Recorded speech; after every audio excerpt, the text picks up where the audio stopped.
Let us understand carefully the distinction between the invocation of the War Powers Act, whether it be by virtue of the amendment or by the spirit of the War Powers Act, as contained in the amendments, the difference between those amendments and the matters of our policy in the Gulf. Unfortunately, because of the rhetoric which has been directed against invocation of the War Powers Act, there are those members on this floor that have been painted in the posture of being soft on Iran because they support the War Powers Act. One has nothing to do with the other. I have not heard a senator on this floor that is asking for the withdrawal of U.S. forces in the Gulf.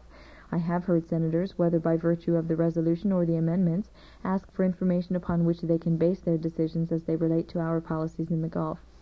This is the only comment I want to make, and I make these remarks in support of both these amendments. I will vote for both these amendments. But it has made it very difficult, because of the rhetoric directed against senators, principally out of the White House, to support the War Powers Act for fear of being painted as being for Iran and against our armed forces.